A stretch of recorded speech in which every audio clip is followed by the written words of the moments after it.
Doggy था जिसकी आंख निकली हुई, एक डॉगी था जिसका पैर लटका हुआ, और एक female dog who was raped. और वो बड़ी डिस्टर्ब लगती थी, वो ऐसे ऊपर आंखों में ऐसे देखती रहती थी। सो कुछ अनयूजुअल था।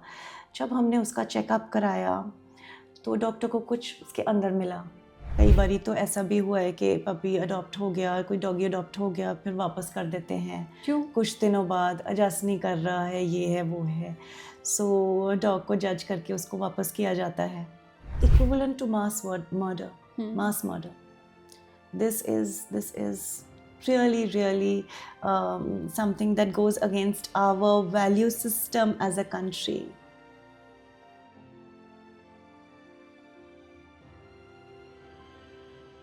दोस्तों, welcome back to the unknown India. आज मैं आपकी मुलाकात जिन इंडिविजुअल से करवाने वाली हूँ वो एक बहुत ही अद्भुत महिला है, और जो काम वो कर रही हैं, यकीन मानिए आम आदमी वो काम करने के लिए सोच ही नहीं सकता। हम मुलाकात करने वाले हैं नेहा जी से, जो कि देहरादून में शरणागत नाम का एक डॉग शेल्टर यानी कि कुत्तों का अनाथालय चला रही हैं पिछले 5-6 साल से। आज के एपिसोड में हम दो बहुत ही खास मुद्दों पर बात करेंगे। पहला, कुत्तों का अनाथालय शरणागत जिसको नेहा जी चला रही हैं, और दूसरा, सुप्रीम कोर्ट की आई रीसेंट रूलिंग के बारे में, जो कि है स्ट्रे डॉग्स के बारे में।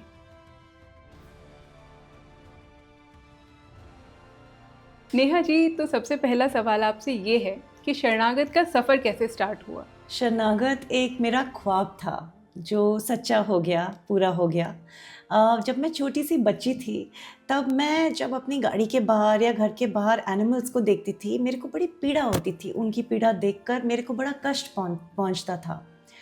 तो तभी मैंने एक संकल्प कर लिया था कि मैं किसी ना किसी टाइम अपनी लाइफ में जब इस लायक हो जाऊंगी तो मेरा जो शरीर है जो भगवान ने मुझे दिया है, ये मैं भगवान की सेवा में, बेज़ुबानों की सेवा में अर्पण कर दूं। तो ये एक छोटी सी ड्रीम थी जो सच हो गई है। और शुरुआत कैसे हुई शरणागत की? कोई कॉल आई आपके पास कि एक कुत्ता कहीं पर ख़राब हालत में मिला है? नहीं। तो क्या हुआ कि बचपन में मेरे पास एक डॉगी थी, अ कॉकर स्पैनियल कॉल्ड साहिबा।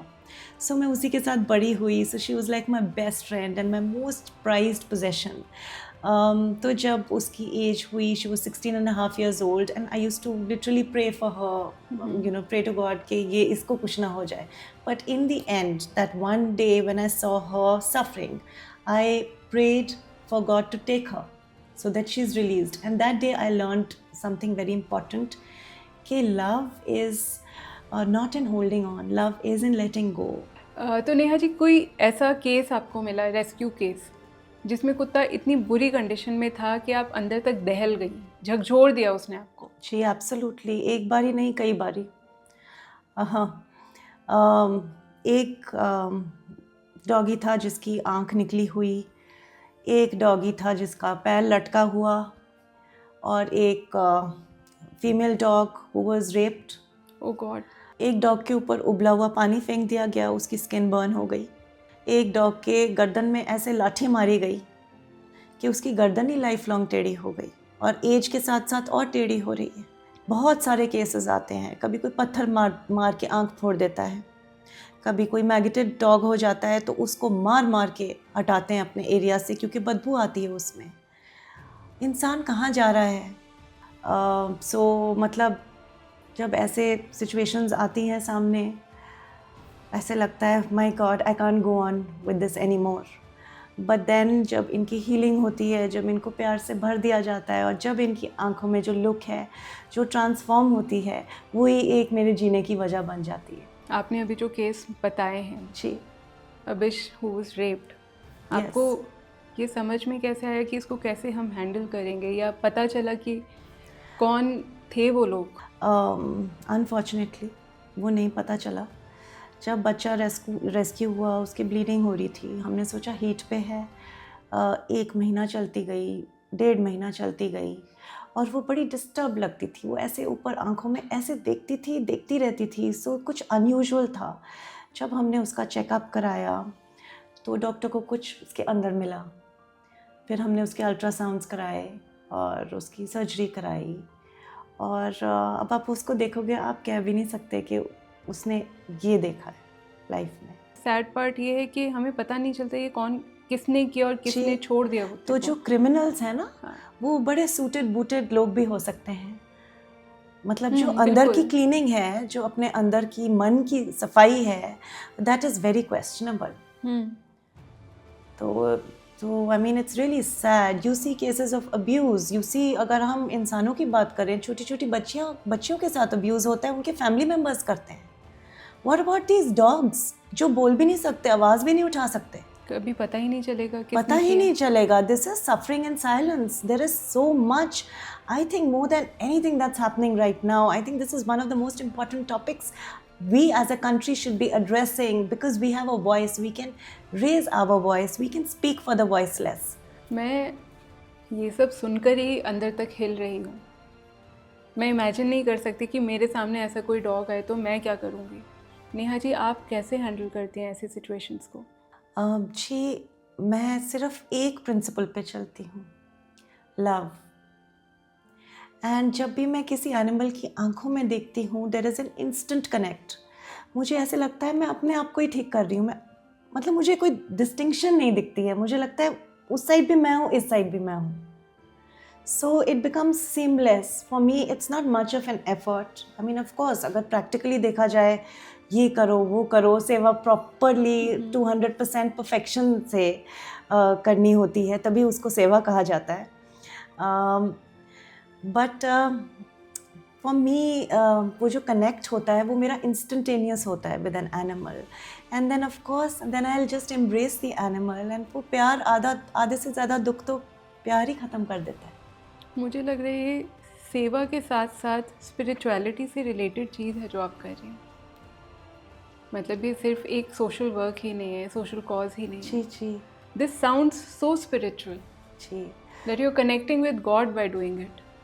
Yes, that's the only way I know how to conduct my life. एक डॉग शेल्टर को चलाने में जी। बहुत एफर्ट लगता है। आपको स्टाफ चाहिए, आपको वेट की सर्विसेज चाहिए, आपको मेडिसिन्स चाहिए, उसके अलावा कुत्तों का खाना पीना, वैक्सीनेशन, इन सब का खर्च कौन उठाता है? आप पर्सनली ये करती हैं या कुछ वॉलंटियर्स हैं या कुछ ड्राइव्स आप करती हैं डोनेशंस के लिए?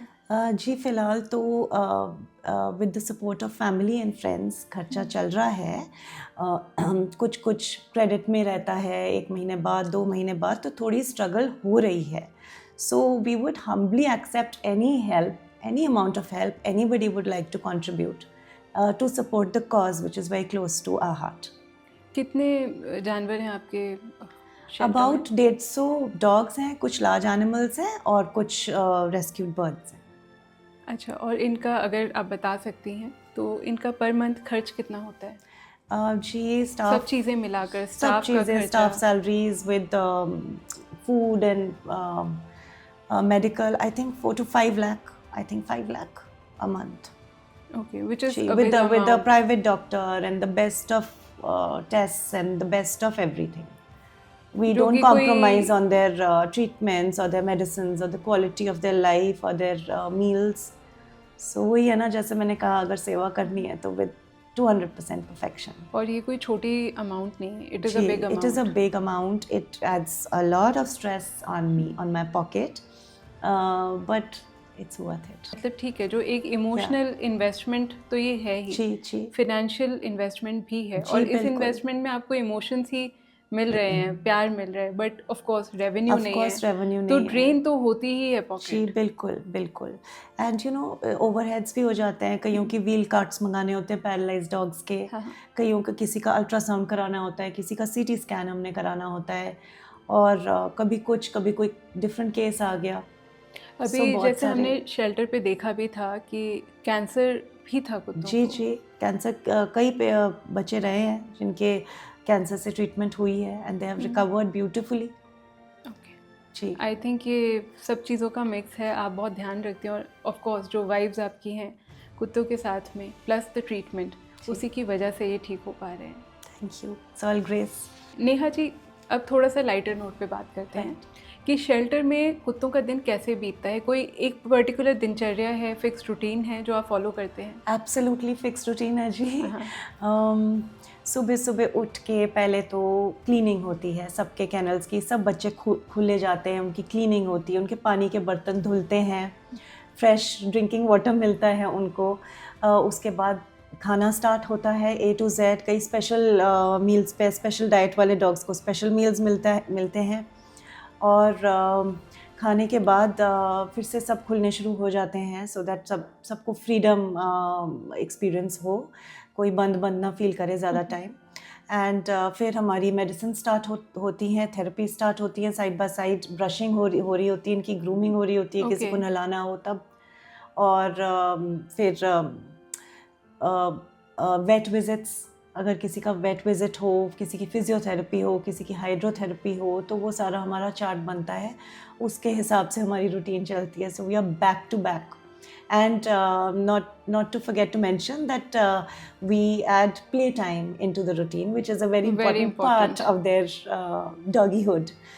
So yeah, तो some vet masti, visit play, में music, all of Okay. that we infuse into all this. एक चीज़ जो मैंने नोटिस की जब हम लोग गए थे शेल्टर में, तो वहाँ कामिंग म्यूजिक चल रहा था। जी सो वो डेलिब्रेट था? जी You play it all the we time? we play ताकि कुत्ते थोड़े music. काम Yeah, it रहें। calms the vibe. Music has never hurt anyone, so it will only add to their sense of well-being. And then yeah, I forgot to mention that we also take them for river walks. River walks? Yeah, we take them because we are by a river, हाँ। so we take them for walks. Absolutely. And otherwise ये routine बड़ी monotonous और dreary बन सकती है if we don't add the fun element. Otherwise it will be a regimental routine from morning to night, because work is back to back. There's a lot of work, so we have to break it and do something fun. You know. So like recently I got them toys, so it's fun to see them play and stuff like that. तो सबसे मुश्किल क्या होता है? कुत्तों को rescue करना, उन्हें सेटल करना, उनके लिए घर ढूंढना या फंडिंग? डेफिनेटली उनके लिए घर ढूंढना और फंडिंग। इट्स वेरी अनफॉर्चुनेट कि लोग देसी डॉग्स को, बहुत कम लोग हैं जो घर देना चाहते हैं, और that's it I think. And funding of course, funding also, I think people are not very comfortable sharing their resources. मैं चाहती हूँ कि शेल्टर्स को सपोर्ट किया जाए, बिकॉज बहुत कम लोग होते हैं जो ये काम उठाते हैं और करने की हिम्मत रखते हैं। ओके। जी। तो क्या आप कभी कोई अडॉप्शन ड्राइव्स में पार्टिसिपेट करती हैं? जी करते हैं। तो वहाँ से क्या रिस्पॉन्स मिलता है?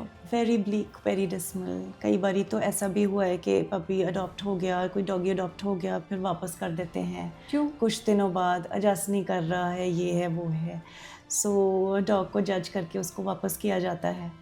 एंड तो कई बारी ऐसे भी होता है। लेकिन मैं इसमें एक चीज़ ऐड करना चाहूँगी, जैसे कि कोई इंसान का बच्चा अडॉप्ट करना चाहे तो उसके लिए कितने स्ट्रिक्ट रूल्स होते हैं गवर्नमेंट के, कितनी बारी वेरिफिकेशन होती है, कितना कुछ होता है, तब तो कोई इंसान जाके बच्चा वापस नहीं करता ना आफ्टर अडॉप्टिंग। तो ये एनिमल्स के साथ क्यों होता है? आई थिंक हमारे मैक्सिमम लोग जो ऐसे करते हैं, आई थिंक वो बहुत गहरी नींद में हैं। उनको एहसास होना चाहिए कि इट इज़ अ लाइफ। आप कभी किसी चीज़ पे कमिट कर जाओ तो कभी पीछे नहीं मुड़ना चाहिए।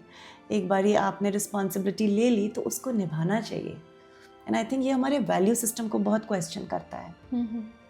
कभी ऐसे लगता है कि बस अब और नहीं, मैनेज नहीं हो रहा, थक गई हूँ, अब गिव अप कर देती हूँ? कभी ऐसे थॉट्स आते हैं? ऑनेस्टली बिल्कुल आते हैं। ऑफ लेट ज़्यादा ही आ रहे हैं क्योंकि मैं फिज़िकली बहुत ज़्यादा थक रही हूँ। लेकिन एक राज की बात बताती हूँ आपको। जब मैं इन बच्चों की आंखों में देखती हूँ और इनकी पूंछ हिलती हुई देखती हूँ तो सारा डिस्कम्फर्ट वैनिश हो जाता है। कुछ और नहीं रहता सिवाय खुशी और सेटिस्फैक्शन की। नेहा जी, जब कोई नया डॉग कोई नया डॉग शेल्टर में आता है जो हेल्दी भी हो और स्ट्रीट एडजस्टेड हो जी, तो ऐसे केसेस भी होंगे। इन दैट केस वो एडजस्टमेंट पीरियड जो होता है शेल्टर में वो कैसा होता है? और दूसरी चीज़ ये कि ये तो हेल्दी डॉग की बात हुई, कई बार कुत्ते बहुत बुरी कंडीशन में आते हैं, तो उनको भी क्या मेंटल हेल्थ और एंग्जाइटी जैसे इश्यूज होते हैं? डेफिनेटली जी, ये कंप्लीट बीइंग्स हैं, जैसे हम हैं वैसे ये हैं। इनके अंदर भी वही इमोशंस हैं, इनको भी भूख लगती है, इनको भी डर लगता है, हमको भी डर लगता है, हमें भी भूख लगती है। तो जो हमारे इमोशंस हैं वो इनमें हैं, सेम इमोशंस। और हमेशा ट्रेडिशनली प्रकृति की पूजा करी है, जी जी, तो प्रकृति का ही तो पार्ट है कुत्ते भी। एब्सोल्युटली। तो यही मेरा कोएग्जिस्ट क्वेश्चन करना है चाहिए। कि मतलब हमने, इंसान कहाँ आ गया है कि इंसान लाइफ इन डिफरेंट फॉर्म्स को इतना बाइफिकेट कर रहा है, इतना हम अलग अलग कर रहे हैं। इतनी तो ज़रूरत भी नहीं है। हम इनको सूली पे क्यों चढ़ाएं इन बच्चों को, जस्ट बिकॉज ये अपने लिए आवाज़ नहीं उठा सकते हैं। एक सवाल ये भी मन में आता है कि स्ट्रे डॉग्स को लेकर जी कई बार सोसाइटी में, ठीक है बाइट केसेस होते हैं, मैं मना नहीं करी कि नहीं होते, जी कुछ कुछ कुत्ते शायद उस तरह से नहीं रहते जिससे सोसाइटी को खतरा लगता है। यू नो, ये जो थोड़े बहुत ही कुत्तों के केसेस, कहीं हो गया, किसी ने किसी को काट दिया, कुछ काट दिया, कभी कोई उसके पीछे जाके सोचता है कि उस कुत्ते ने काटा क्यों? आपको पता है कि दिवाली पे बच्चे कुत्तों के पूंछ पे पटाखे लगा देते हैं, किसी के गले में लटका देते हैं। आपको पता है एसिड फेंका जाता है कुत्तों पे।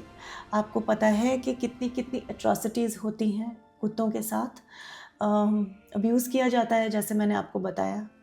जब इतना कुछ हो रहा है तो मानसिक संतुलन कैसे ठीक रहेगा किसी का? किसी ह्यूमन के साथ अब्यूज़ का केस हो या किसी को मारा गया हो बुरी तरह या रेप किया हो, उनको भी साइकोलॉजिकल हेल्प चाहिए होती है, राइट? उनकी भी केयर करनी होती है बहुत ज़्यादा, to bring them out of that trauma. तो हम कुछ सेगमेंट डॉग्स के पीछे पड़ के हम सबको कल कर दें और हम सबको शेल्टर्स में over stuff and over crowd करके अपनी आंखें बंद कर लें और अपना मुंह मोड़ लें कि चलो जी हमारी सड़कें साफ़ हो गई, कुत्ते हट गए और अब it's not a headache any more, अब ये शेल्टर वाले संभालेंगे। कैसे संभालेंगे शेल्टर वाले, कैसे संभालेंगे? I am running a shelter, I know how difficult and how committed, dedicated. It's a 24-hour job. You have to be on alert. You have to see to the safety, well-being and every other aspect. तो मेरा अगला सवाल ये है कि supreme court की 7 नवंबर को एक रूलिंग आई है कि जिसमें डॉग बाइट्स के मामले को देखकर, जो कि करीब अभी 4 लाख के करीब हैं, जुलाई तक का डेटा मैं आपको बता रही हूँ, उसमें सुप्रीम कोर्ट ने कहा है कि स्कूल, हॉस्पिटल, बस, रेलवे स्टेशंस जैसे सेंसिटिव एरिया से स्ट्रे डॉग्स को तुरंत हटाया जाए, उन्हें स्टेरिलाइज, वैक्सीनेट करके शेल्टर्स में भेज दिया जाए। एक तो क्या हमारे पास इतने सरकारी शेल्टर्स हैं या प्राइवेट शेल्टर्स हैं कि जो इतने सारे कुत्तों को अपने अंदर समा सकें? एज़ फार एज़ जो मुझे नज़र आ रहा है, मुझे तो कोई इतने सारे शेल्टर्स, ना इतनी इक्विपमेंट, ना इतनी फैसिलिटी, ना इतना स्टाफ, ना इतने डेडिकेटेड लोग नज़र आते हैं। मुझे तो लगता है ये असंभव है कि वही बात हो गई कि अपनी सड़कें साफ़ करी, उनको ओवर स्टफ और ओवर क्राउड करके अपनी आंखें बंद कर दी। तो स्टेरिलाइजेशन एंड वैक्सीनेशन फैंटास्टिक, ये तो बहुत पहले हो जाना चाहिए था अगर सिस्टम में करप्शन ना होती। लेकिन इनको रीलोकेट करना, डिसलोकेट करना और शेल्टर्स को स्टफ़ कर देना, ओवर क्राउड कर देना डॉग्स से, तो उसका तो एक ही रिज़ल्ट होगा ना जी। उसमें ओवर क्राउडिंग से इनकी डेथ्स होएंगी, सफरिंग होएगी, हाइजीन मेंटेन नहीं होएगी, प्रॉपर केयर गिविंग नहीं होएगी, डरे डरे सहमे सहमे कुत्ते होंगे। मोस्टली आप शेल्टर्स में जाओ तो आपको क्या दिखता है? आपको पेयर ऑफ आइज़ दिखेंगी जिनके अंदर खौफ है, डर है, उनकी पूंछ टांगों के नीचे होगी, डर के कोने में ऐसे बैठे होते हैं। तो हम ऐसे कैसे सोच सकते हैं कि हम मास डिसलोकेशन कर दें, हम रीलोकेशन कर दें मास लेवल पे, रेलवे स्टेशन खाली कर दें? क्या पता रेलवे स्टेशन में कोई मैगज़ीन बेचने वाला हो, कोई चाय वाला हो, जिसका वो दोस्त हो, जिसकी शक्ल देख के उसके मन को राहत मिलती है उस इंसान की। तो इससे तो इंसानों की मेंटल हेल्थ भी अफेक्ट होगी।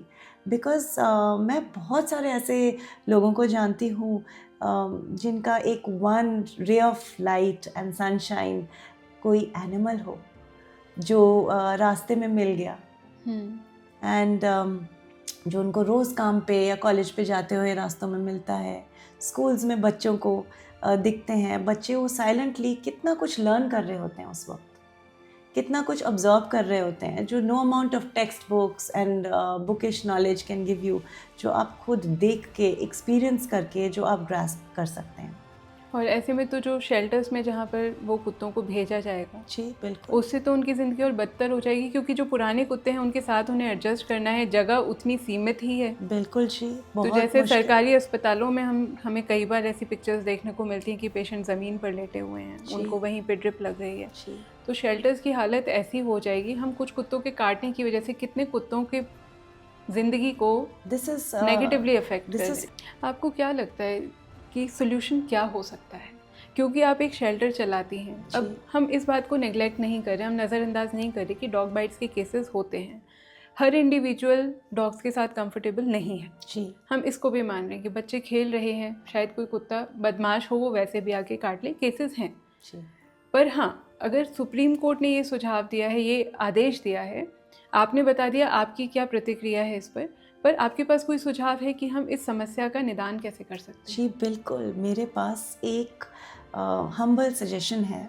वो ये है कि बच्चों को ना इनके करिकुलम में एक ऐसा सिखाया जाए इनको कि compassionate living and community living का मीनिंग क्या है, हाउ टू कोएग्जिस्ट, जैसे पेड़ों के साथ कोएग्जिस्ट करना है ना, एनिमल्स के साथ कोएग्जिस्ट करना, एक दूसरे के साथ कोएग्जिस्ट करना। बिकॉज सब अपने अपने फ़ोन्स में अगर घुस के और पड़ गए तो फिर कोई कनेक्ट ही नहीं है किसी के साथ। तो सबसे पहले मैं ये चाहूँगी कि हमारे करिकुलर सिस्टम में, हमारे सिलेबस में ये आए बच्चों के, कि इनको अच्छी मॉरल एजुकेशन दी जाए, ये बहुत ही like a fundamental formal, level पे, फंडामेंटल लेवल पर number 2, I would like to say कि एक कम्युनिटी रिस्पॉन्सिबिलिटी होती है, हर कम्युनिटी को जागरूकता दी जाए कि अपने अपने एरिया में अपने अपने जो घूम रहे हैं देसी डॉग्स हमारे, उनको खाना खिलाया जाए। एक बार ही कुत्ते का पेट भरा होता है तो वो काटता नहीं है। और कोई बच्चा या कोई अडल्ट कोई भी कुत्तों को डराए ना, धमकाए ना, आराम से कोएग्जिस्ट करो। इतना बड़ा मुद्दा है ही नहीं जितना बड़ा बन गया है। I mean dogs are the cutest creatures. तो अभी आपने बात करी कि कम्युनिटी में डॉग्स को फीड कराना चाहिए। डॉग फीडिंग को लेकर भी सुप्रीम कोर्ट ने अगस्त में एक आदेश दिया था कि डॉग फीडिंग जोन्स बनने चाहिए डेजिग्नेटेड। तो आपको लगता है ये संभव है? क्या देहरादून में ऐसा हुआ है या कहीं और किसी और शहर में भी ऐसा हुआ हो जो आपको पता हो और यहाँ सक्सेसफुल भी रहा हो? जी मुझे ये आइडिया नहीं है, बट मैं इस पॉइंट से मैं अगेंस्ट नहीं हूँ। मुझे लगता है बहुत अच्छी बात है डॉग फीडिंग जोन्स हों, लेकिन जो ये जुर्माने वाली बात है कि अगर आपने कहीं और डॉग को खाना खिला दिया, वो मेरे को बड़ा ही स्ट्रेंज लगता है। क्यों? क्योंकि प्यार पे कब से बंदिश हो गई, जिंदा दिली पे कब से बंदिश हो गई। अगर कोई डॉग भूखा है कहीं पे भी हो, हम खाना नहीं खिला सकते उसको, मतलब ये मेरे को बहुत ही स्ट्रेंज प्रपोजल लगता है, ऑर्डर लगता है। कोर्ट ने कहा है कि नॉन डेजिग्नेटेड एरियाज़ में अगर कोई आदमी किसी कुत्ते को खाना खिलाता है जी तो उस पर 5,000 रुपये का जुर्माना लगेगा। जी आपको क्या लगता है इसकी क्या ये सही है, और दूसरा इसके रेपरकशंस क्या हैं? जी सही गलत का फ़ैसला तो मैं नहीं कर सकती हूँ, लेकिन मैं इस बात को मैं बहुत स्ट्रेंज समझती हूँ। एक तरफ से तो ये बहुत अच्छा है, according to me personally, it's my opinion, कि जगह जगह पे डेजिग्नेटेड स्पेसेस हों। उससे पॉजिटिव चीज़ें ये होंगी कि लोगों को एक सोशल रिस्पॉन्सिबिलिटी की जागरूकता होगी, कि उनको पता होगा चलो यहाँ जाके हम खाना रख दें, तो डॉग्स भी सीख जाएंगे कि यहाँ पे खाना मिलेगा। लेकिन जो दूसरे एरियाज़ हैं जहाँ आपको कभी कोई बेचारा भूखा प्यासा डॉग दिख गया, आप उसको खाना भी ना खिलाओ, खाना भी खिलाने के लिए चोरों जैसे छुप छुप के खाना खिलाना होगा कि नहीं तो जुर्माना लग जाएगा। तो मुझे लगता है प्यार में बंदिश नहीं होनी चाहिए और ज़िंदा दिली में बंदिश नहीं होनी चाहिए। और ऐसे भी केसेस हो सकते हैं ना कि एक रोटी है, हमें जाना है, सर्दी की रात है, अब हम इतनी दूर नहीं जाना चाहते, तो हम अपने ये गेट के बाहर ही भी हो देना सकता है दैट वे ना, it can deter people also के मतलब फिर हम सोचें कि चलो सुबह ही दे देंगे, तो रात दो को बारी क्या सोचना कुत्ता, पड़े तो फिर वो बात ही क्या रह गई। रात को क्या वो कुत्ता भूखा ही रहेगा? जी बिल्कुल सही कहते हैं आप। अच्छा, कोर्ट ने एक बात ये भी कही है कि आप अडॉप्ट कर सकते हो स्ट्रे डॉग्स को, और पर फिर वापस नहीं कर सकते। जी जी तो क्या ये अडॉप्शन के लिए एक डिटरेंट है? आपके क्या थॉट्स हैं इस बारे में? जी, मेरे ख्याल से तो अडॉप्ट उसी को करना चाहिए जिसके अंदर ये दम हो कि लाइफ लॉन्ग रिस्पॉन्सिबिलिटी डॉगी का उठाना और उसको अपना फैमिली मेम्बर मानना। कई बार ऐसे केसेस हुए हैं कि अडॉप्शंस हुई हैं, फिर लोग आके गेट पे बंद जाते हैं, चले जाते हैं, छोड़ देते हैं वापस, या कहीं जंगल में छोड़ देते हैं। कई बार ऐसे सीन्स हुए हैं, कितने केसेस हुए हैं। तो इस वे में तो ये बहुत अच्छा ऑर्डर है अकॉर्डिंग टू मी, कि कोई अडॉप्ट करेगा तो सोच समझ के ही वो रिस्पॉन्सिबिलिटी उठाएगा। हम देख रहे हैं कि जो बर्फीले पहाड़ों के हिमालय के कुत्ते हैं जी वो गुड़गांव के फ्लैट्स में हैं, जी वो दिल्ली की गलियों में हैं, जी वो गोवा में हैं, पूरे पूरे 24 घंटे एसी वाले कमरों में बंद। जी। आपका क्या कहना है इसके बारे में? इन डॉग्स को, ब्रेड डॉग्स को, जो हिमालय से आते हैं या ठंडी जगहों से आके गरम गरम जगहों में, छोटे छोटे फ्लैट्स में या घरों में एसी वाले रूम्स में बंद कर देते हैं, तो उनको कई प्रकार की बीमारियां लगती हैं। उनको लंग इश्यूज़ होती हैं, उनको स्किन ट्रबल्स होती हैं, उनको कई बीमारियां लगती हैं, क्योंकि we are going against nature. So I think, और हम पपी मिल्स को प्रमोट कर रहे हैं।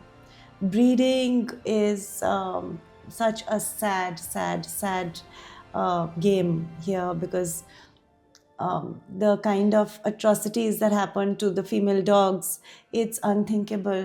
हाँ, ये मैं आपसे पूछने जी। वाली थी, क्योंकि हस्कीज़ की जैसे इतनी डिमांड है, जी जी। डिमांड पूरी करने के लिए और क्रॉस उतनी ही ब्रीडिंग है। हाँ बिल्कुल, क्रॉस ब्रीडिंग हो रही है, इन ब्रीडिंग हो रही है, इन ब्रीडिंग हो रही है। इन ब्रीडिंग से ऑब्वियसली कहीं ना कहीं दिमाग, जेनेटिक प्रॉब्लम्स हो Genetic सकते हैं। आप इन problems। ब्रीडिंग के बारे में थोड़ा सा खुलकर बताएंगी? जी, इनके पास most of these puppy mills, these breeders, पहले तो I really feel that stringent checks and licenses इनके प्रॉपर होने चाहिए, after stringent checks, and not one check but multiple at regular intervals. Because what I have experienced is that अपने basements में जहाँ ना धूप आ रही है, ना हवा आ रही है, ना कुछ दिख रहा है एनिमल को, उनको छोटे छोटे ना केजेस में 2x2, 4x2, 4x3 के केजेस में डाल के स्टफ़ करके रखते हैं कि वो ब्रीड करें।